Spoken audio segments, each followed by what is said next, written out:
Hi, welcome to our channel, Channeling and Stranger Things. And Sarah is going to explain to us why we have this name change to the name of our channel. I'm Penny, as you know.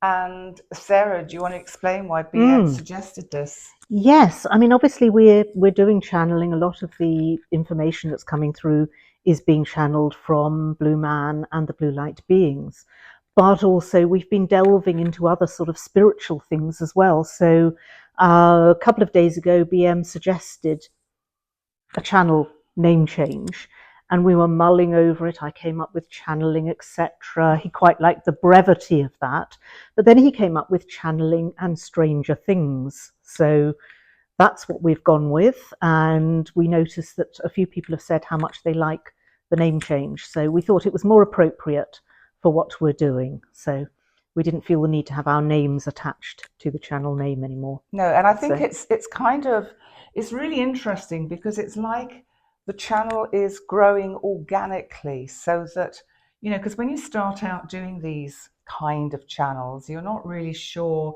how they're going to unfold. And we're allowing it to become what it needs to become with the guidance of the BLBs and of course with Blue Man. And it's like it just seemed that we were being led, especially by Blue Man, to places like the crypt where we discovered the orbs. I mean, that was just the most extraordinary experience, which we are going to touch on briefly. mhm. Actually, do you want to just mention about? Yes. So I was obviously wondering about the orb that hit me in the solar Mm, plexus chakra. Um, really was at a loss to explain what had happened on that occasion. mm, So I asked Blue Man, and he said, well, watch the video back. I absolutely hate watching videos of myself, so that was really difficult to do.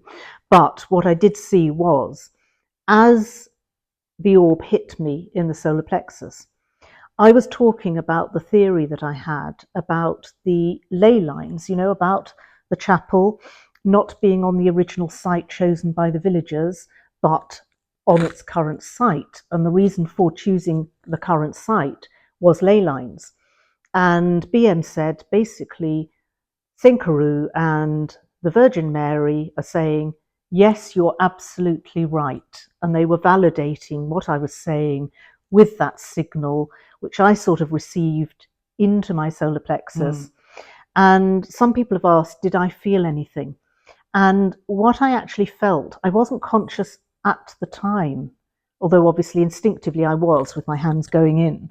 But what I actually felt afterwards was incredibly, incredibly energized.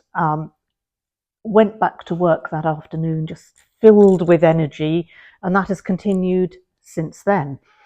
So I've likened it a bit like an electric car being charged up. It's that sort of And what about sensation. Murray, Mad Mystic Murray? Yes, so my deaf cat who spots UAPs and things like that, he has been particularly close to me. So when I go to bed, he's lying on my stomach as if he is absorbing energy from me. And he has been particularly energetic the Wow, last few days as well, interesting. bouncing around. And Mm, um, so anyway, that was the first orb that hit me. And then of course yesterday we actually went back to the chapel asking for personal healing.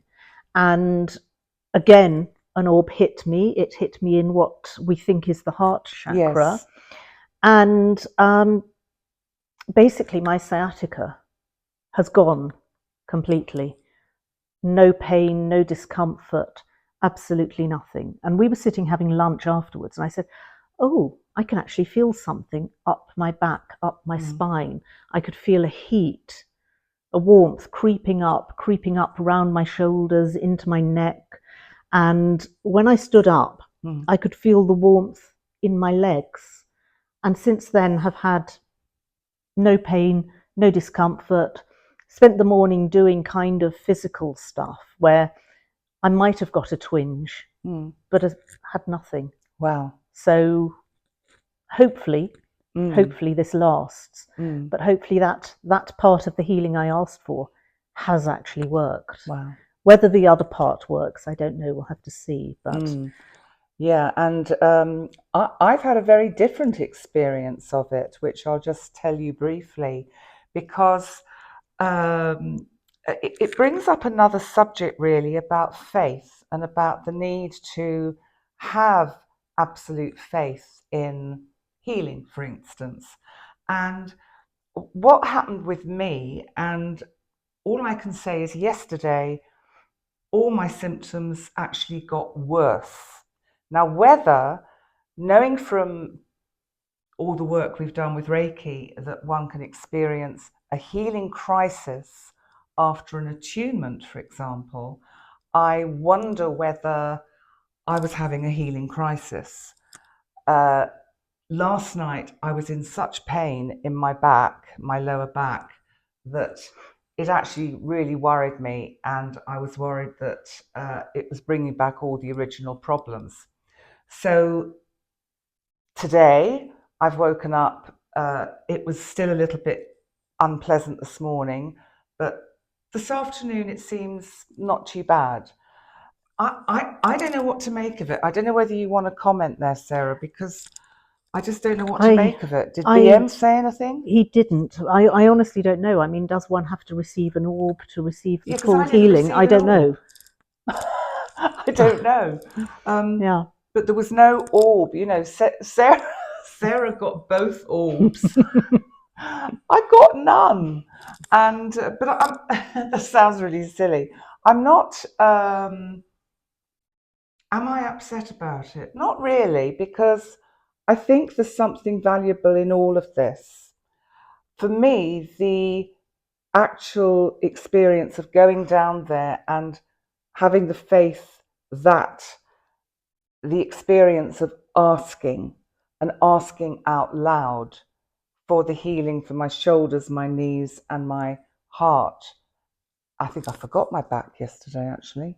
I don't think I asked about my back. Maybe that's why you've had back problems. Oh gosh, that's interesting. We might have to go back. Oh my God. And that's the extraordinary thing. It's like this crypt keeps calling us back. We'll have to go back. I think we will. I think for me it was incredibly profound to actually feel that I'd had some communication with a 13th century saint. Yes. Let alone the Virgin Mary. I mean, gosh, that's a bit wild, isn't it? Yeah. You know, I never dreamt that would happen. But clearly it did. Yeah. So that's quite extraordinary. But there's something incredibly peaceful about the place. Sometimes you can go into religious places and they feel a little bit rigid, a little bit unfriendly, yes, I know a little what you bit mean. unwelcoming sometimes. Cold. Yes, literally. I'm thinking of some English churches where it's absolutely freezing. But you don't feel that. I don't feel that there. I felt there's something very comforting about it. I wanted to just get a little chair and curl up in that cave or crypt and just sit there and be with the bones. It felt very yes, it did feel very comforting. I think we will have to go back there. I think we might have to. I think it's on the cards. Yeah. So anyway, apart from all of that, we are doing our predictions, Blueman's predictions for March. But first of all, we thought we might run back a bit and just sort of talk about what he predicted in February, and did he get anything right? Well, of course, actually, yes, he did. Quite a lot right, actually. It does seem that way. I mean, you know, one of the things he talked about was that the truth is starting to emerge about a number of major world events. They're being buried as small news items in the media. I mean, obviously, there's been some stuff coming out about the Kennedy assassination. That hasn't been buried, but, you know, that is starting to come out. It's not buried as a small news item, but it's coming out a bit more. But they're not really saying that much, are they? No, not yet. Except that, didn't they think there were 2 shooters? Yes, yes. Well, that's always been a commonly expounded theory, but I think maybe more stuff will start to emerge around that. But also there's going to be the release of the files on Jeffrey Epstein. So that could be pretty incendiary. But also there's been some interesting health-related things coming out. But again, not incredibly widely reported, but about how certain events a few years ago have created an increase in autism. Yes. And also a lot of countries have seen big increases in younger people contracting various forms of cancer. So there's some things starting to emerge, definitely. And BM talked about that, didn't he, for last month? He did. Yeah. So what else well, was there was the sad air disasters. Yes, so he talked about there were a couple of air crashes, excuse me, and he talked about there being some more air crashes, and I think there were about another 3. Not on a big scale, but they were still significant air crashes. So that was quite right. So what else did he talk about? What about the numbers? Because I want to say something about 28. The numbers. Yeah, so 1, 10 and 19 and 28 were numbers he said was significant.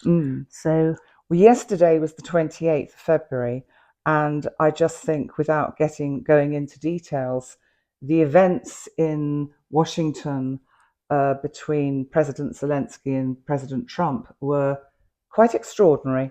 I'll leave it at that. Yeah, but maybe pivotal in Europe's relationship with the United States. Yes, I mean, I think that at the moment people are still sort of looking in the short term about the possible impact of events, but I think there is a very long-term picture to consider, which maybe people haven't actually focused on yet. Or grasped. Yeah, and I think that could be seen as a very pivotal, very significant date.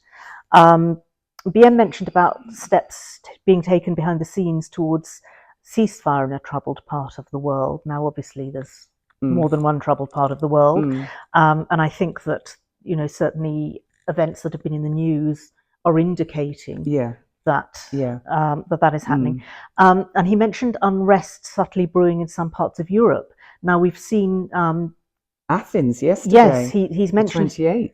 Yeah, he mentioned increased tension and possible riots. So Greece yesterday, and I know there's been some stuff going on in Germany as well. So that's another thing that he's mentioned. So I think there's things he got right there, definitely. And that kind of resonates with the astrology that we have had over the last month. And interestingly, yesterday the 28th was the new moon in Pisces, and it's interesting that it was such an interesting day.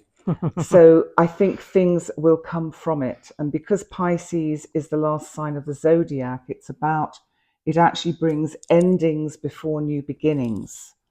So did BM say anything about the religious leader last month, or was that in the annual predictions? I think that was in his annual ones. He mentioned about a religious leader. So he did say something about this relevant to March. So we can launch now into the March predictions. So I mean, what he said, and I receive things over sort of like a period of 2 or 3 nights. He gives me information, I'm jotting it down. There's no sort of weird voices coming through to me, or sort of rolling around on the floor or anything. I know, I'm sorry, I'm terribly dull and disappointing as a channeler, I know, because I think maybe some people see channeling as sort of speaking in strange tongues and things like that. We're doing a video about how we channel, and also how not to channel. Or how what might be expected, what some people might perceive as channeling. So I'm afraid it is a little bit dull, I guess. Was it next week we're going to record that? We're not. Next week we're going to talk about orbs. Oh, that's right. Next week we're going to talk about orbs, because we thought that's rather topical. So the following week we're going to talk about channeling, how we receive the information, how some people perceive channeling. So I'm sorry, I don't sort of do the funny voices and look as though I'm having tongues. I don't. I'm sorry. I'm lacking skills, obviously, but maybe theatrical skills. Yeah, I don't actually have theatrical skills, so I can't deliver on that front. But you know, it is, it all comes in quite a sort of simplistic way, I guess, that he tells me stuff, I write it down, and then I convey it. So can I ask you, do you actually hear his voice in the room, or is it in your head? It's a bit of both. Bit of both. It's a bit of both, because sometimes he will come, he'll sort of sit down, cross his little blue legs and talk through stuff. Sometimes he's much more just sort of talking to me, and I think it depends kind of where I am in terms of my sleep patterns, for example. Right. Because sometimes he will respect the fact that it is 4 a.m. and actually I was sleeping. But he claims that 3 to 4 a.m. is when we are most receptive to receiving important information. Because somebody did suggest, why don't you have a chat with BM and say, stop this 4 a.m. stuff? And I did. And he was, well, actually, that's the time when you're going to listen to me, because you're not being distracted by other things and other stuff that's going on. Makes sense. You know, it is known as the witching hour. So when a lot of stuff does happen, a lot of people are very receptive to receiving those kinds of messages. And this is why apparently a lot of people do wake at 4 a.m. But they're not actually, they're going, oh, I can't sleep. They're not actually being receptive to the messages that are trying to come through to them. So I know somebody did comment a little while back to us about, can you explain why we wake at 4 a.m.? Well, I just saw blue light here. Oh, right. So I don't know whether it will show on the video, but there was blue light here. Okay, he's confirming what I'm saying.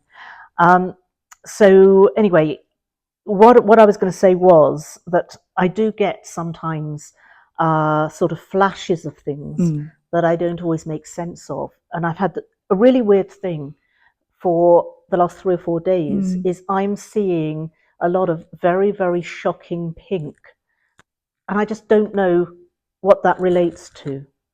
So I don't know what that means. Well, we will have to wait and see. Exactly. But I mean, I think you said it to me over several days. Yeah. And you've been quite kind of persistent about it. I know. I have faith in BM's way of conveying information to you. So let's see what that means is about. I know. Yeah. So I mean, he said March is very full of powerful energy, and it's going to be very transformative. So we'll see this when we look back at events that are triggered this month. Right. And you know, once I've finished with the predictions, Penny's going to look at the astrology and see how that supports it. Strange weather patterns are going to continue with drastic shifts in temperatures across the world and some dramatic storms. Now, BM has said it's easy to dismiss this as climate change, but this is the way of the universe trying to wake up humankind. There's no denying humankind has abused the natural resources and habitat, but how else will everyone wake up and take notice without drastic changes occurring? So, okay, fair enough. Yeah, so this month he has said the numbers 9, 24, 29 and 30 are highlighted. Again, I'm not sure why. He just gives me numbers. Okay. I see numbers and I'm not quite sure what they mean. If he could just give me one more, then I might be able to do the lottery. And actually win. Yeah, that'd be good. I know. So he said a fragile peace will continue in many of the troubled parts of the world, but it's very tenuous. Now he's commented on the acquisition of mineral rights. And said there is actually something else in that part of the world that they're after, which will become clear in due course. The mineral rights are a convenient front. Right, so this is potentially why things perhaps got so heated yesterday in Washington. Well, I think there's a lot we're not being told, as usual. Okay. So BM thinks the UK getting involved in peacekeeping in Europe is imminent. This is Keir Starmer's opportunity to save his career. And I didn't know he had one. Well, I guess, you know, Prime Minister is. And present himself as a world statesman whilst distracting the population from the performance of the UK government. I think BM's got quite an interesting slant on that, hasn't he? There. Yes, I like that. I like that. Yeah. So actually, recent spiritual experiences, which we've just talked about, that Penny and I had, have opened discussions with BM about faith and how this will become important to more people in a variety of ways. There's going to be more recognition of divine energies widely, and that's going to mean different things to different people. But I thought this was really interesting that he commented, there's a huge religious focus on films that have been nominated for Oscars this weekend. And he feels that's representative of a growing spiritual awareness. Ooh. So that's cool. Curious, isn't That'd be cool, yeah. That is very curious. Now he did mention in his overall predictions for the year about a new religious leader, and he feels that person is going to introduce a more modern, more accessible and more forgiving form of religion. Well, that would be much welcomed, actually. No, definitely. And I think people are going to be more ready for that as well than perhaps a few years ago. So there's rumblings of a serious infectious illness gathering momentum. BM advises do not take these reports seriously, as this is another attempt to manipulate the global population into an abject state of fear. So I'm not going to specifically highlight what those are, but I know there have been a couple of situations mentioned. Again, he's talking about change. So small and large scale changes are still on the agenda, as that is the general theme of 2025. You may find yourselves in a situation of compromise on a personal level, and this is the time where you decide that living a more simple life may be the route to take, downsizing your property, for example. But ways of simplifying your life could become clear and desirable. So more protests in Europe are likely. Obviously, we mentioned Greece yesterday as an example, but he thinks political divides are going to become more pronounced. So he's advised that we are entering a time when people need to recognize what is going on and not turn away from it. And I would say, without highlighting specific historical events, I think that many decades ago, a lot of people did turn a blind eye to certain events that were happening. What, in Europe? In Europe. Okay. And I think that what BM is talking about is don't let that happen again. Right. And he said there's a sense of urgency building, that we're on the brink of a major escalation on the geopolitical front. New power dynamics are shaping up, and questions are being asked about traditional political alliances. These are all movements towards making 2025 a defining era where freedoms are questioned and we see greater reforms and societal change and the collapse of certain structures. So, how does the astrological view match that? I'm going to give a very brief kind of commentary to complement what BM has talked about, because as many of you know, as an astrologer, I do my live monthly forecast, and it's for March, and it's actually, if you're watching this on Saturday the 1st of March, I'm doing the live tonight. If you're watching this after the 1st of March, it's on my astrology channel, Astrology with Penny Dix.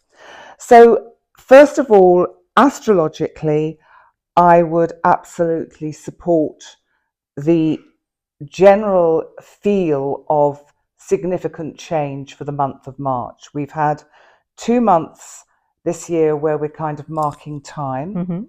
And what's happening now is that the energy is kind of ramping up. It's gaining momentum, even though we're going to have 2 retrogrades this month, because this month both Venus and Mercury are going retrograde. With Venus retrograde, we may see a slowdown in the economic situation, and that may be due to world events. Okay. And Mercury retrograde is going to slow us down in the sense that we have to relook at discussions and situations that have occurred with others to reflect, review, and renew. Now, with the energy this month, we've actually entered what's known as eclipse season.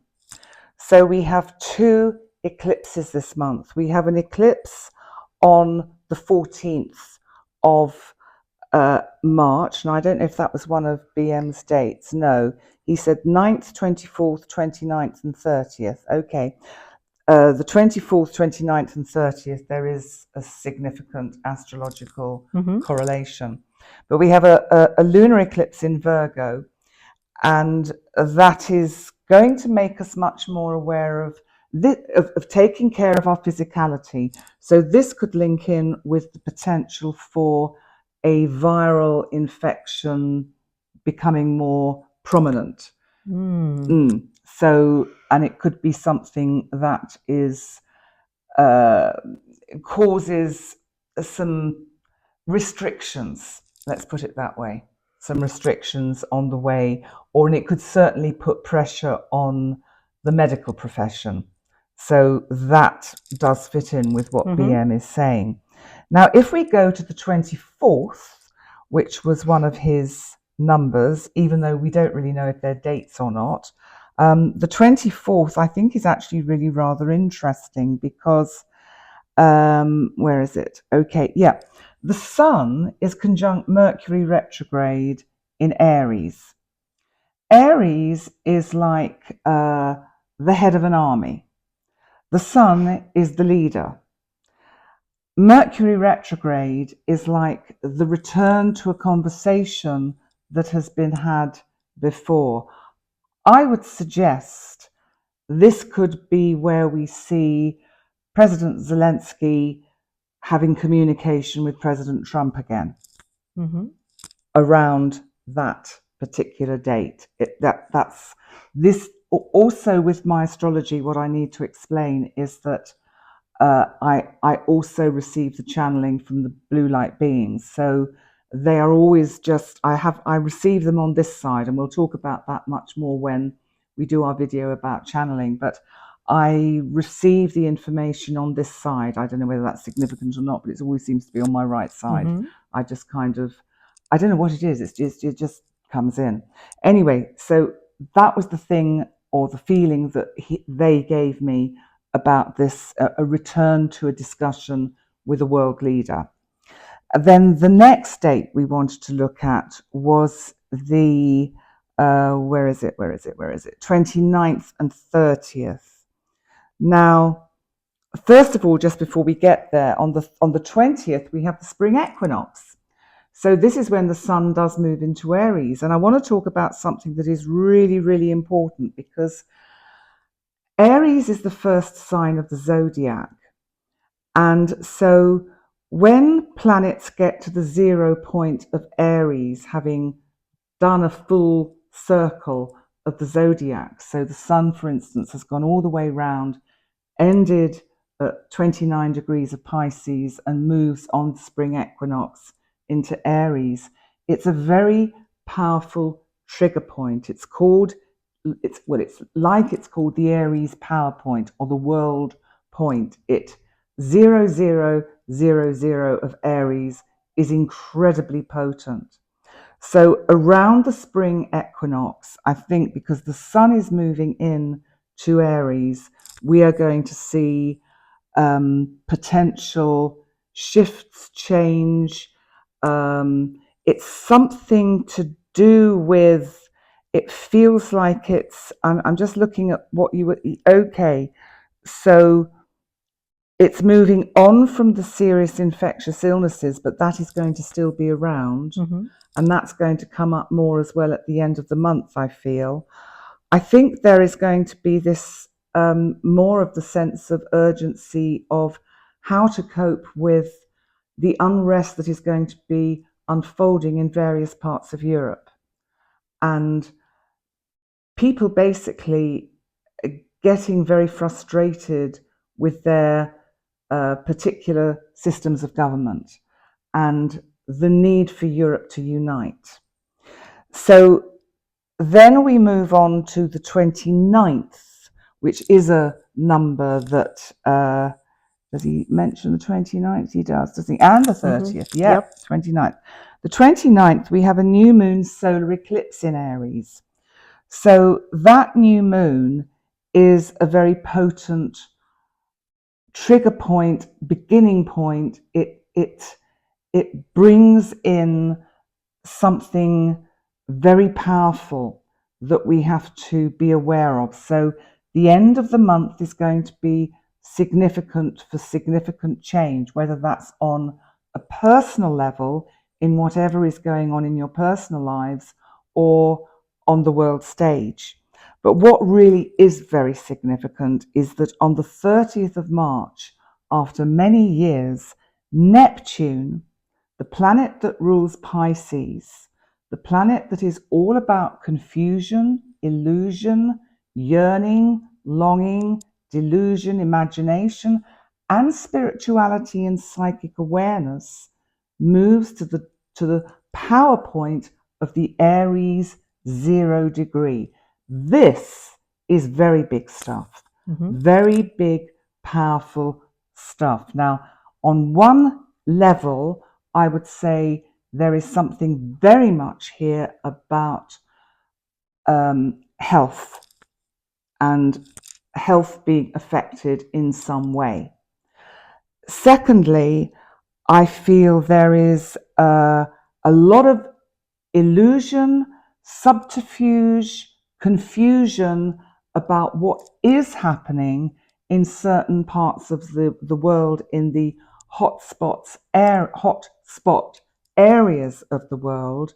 There is going to be a lot of smoke and mirrors and a lot of kind of rhetoric and discussion and talk which is going to get heated, and because Mars, of course, is now direct, although it hasn't entered Leo yet. I don't think it actually enters Leo till April.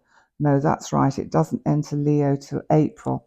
So it's going to be very, it's like we're all going to feel we're building up towards something incredibly life-changing. I don't know, is there anything you want to ask me about what I've been saying? No, I mean, I think there's definitely parallels between what BM has been saying. I'm just checking if there's anything else that you haven't really covered. Yeah. The UK getting involved in peacekeeping in Europe. Yeah, I think so. I would say that's part of the significant kind of political changes that are going to take place, because I think a lot more people are going to realise, oops, we shouldn't have left Europe, because actually we need each other. Didn't we tell you at the time? You can see which side I'm on. I'm trying to be neutral, but sometimes it's very hard. And I think there will be a European army. And that's what I'm being channeled rather than what I'm getting from the astrology. But I think there will be a European army. And I think we will need it. And I think we will make a point of saying, actually, we can manage just fine. What do you think? I think that's perfectly possible. I think BM is feeling that some form of escalated conflict is very, very likely, and with these sort of land grabs being attempted, it does seem to be moving to that sort of direction. So yeah. There is so much we could say. I think you would agree, Sarah. Yes. There is so much, but we have to leave it to Neptune, and Neptune kind of creating the smoke screen of illusion, because we are living in a time where free speech actually isn't really kind of an okay thing, is it? Yeah, very true. I mean, I think freedoms are being eroded on a daily basis. And I think it's interesting, and we've had it twice today when we were discussing this video before we started recording it. Siri, because it's still on so it will hear me, but Siri answered us twice on two things that we just kind of looked at each other as if to say, oh my God, we are being listened to all the time. We quite expected the Men in Black to turn up, and Take us away. Well, I think, there's constant examples. I mean, clearly my phone is listening to me because um, I'm currently creating Oh, a series of yes. books about Yes. cat characters. And I created a little Mexican one with a little sombrero and a poncho.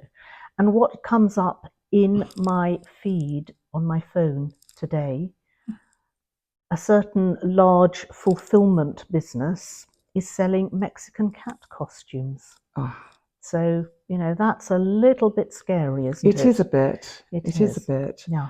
Because it's like, we really do have to be careful what we say and be very circumspect.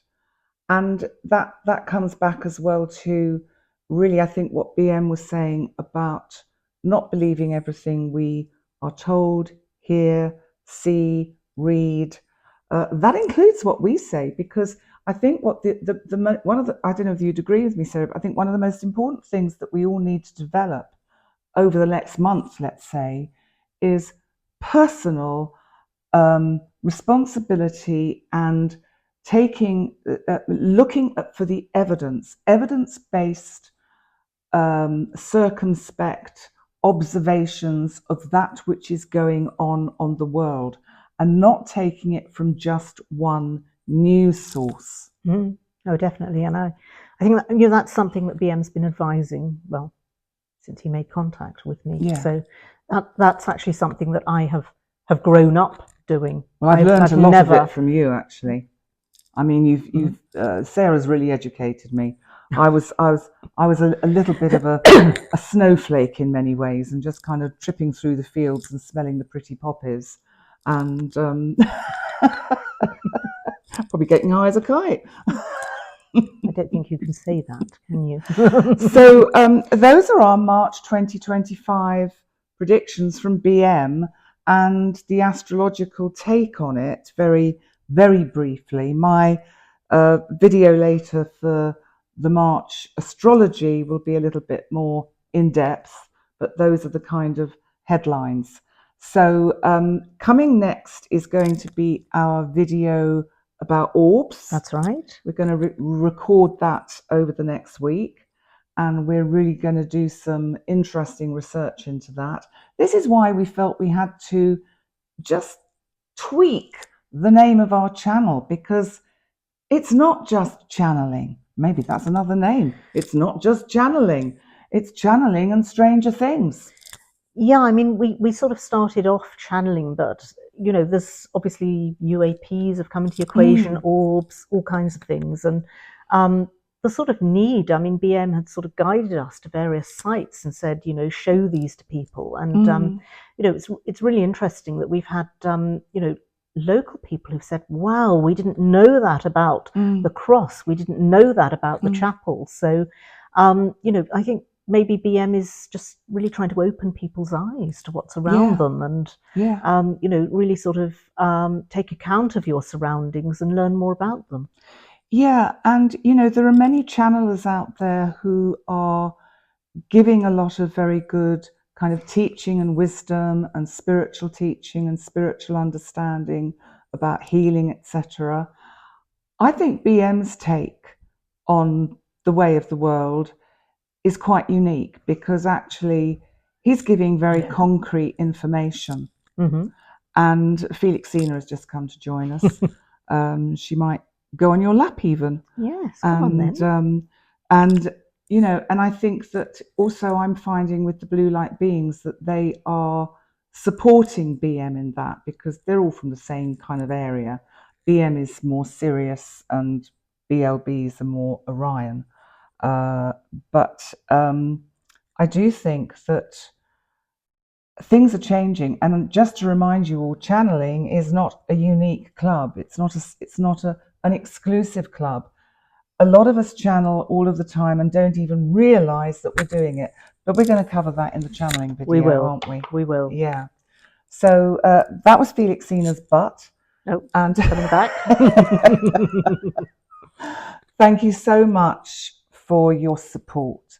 We really value it, and thank you for allowing us to organically change and grow with the way this channel is unfolding, because we have no idea really where it's going or what it's about, but we just trust BM and the BLBs to guide us on this path. So I'm Penny Dix, and I'd just like to say thank you very much. Please remember to like, comment, and subscribe, because we'd really love to build this channel so that BM's teachings and wisdom can get out to a far greater audience, which is what he's asked us to do. Well, yes, I mean, he initially asked me to get his teachings out into the world, and I didn't really have a clue how to do that. So he then sort of pointed in the direction of getting this channel sorted out. Obviously, we have a book which we're working on at the moment as well.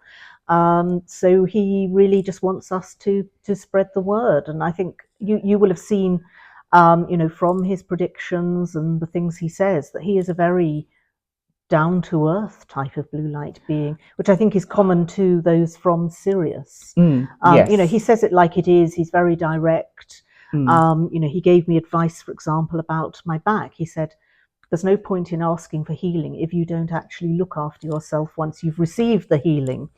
Not lifting heavy weights, things like that, taking the right supplements for joints, things like that. So, he gives really sort of grounded, down-to-earth advice. And, I think that's not always true of what people channel. No. Sometimes it's a lot more sort of wafty and... Yes, exactly. But I think channeling is going through a huge, massive metamorphosis as more people realise that they are also actually receiving information all the time. What do you think is going on in your dream world? But you are receiving information from other dimensions and other frequencies. So, but we're going to cover that in our channeling video. Otherwise, if I keep going on, we're going to be giving you that video now. Exactly, and then we don't need to film it. Yes. So listen, thanks for joining us, and we look forward to seeing you again very soon. Goodbye from me. Oops. And goodbye from Penny. As I struggle to turn it off again. Oh, I love the technology. Bye, guys. Bye.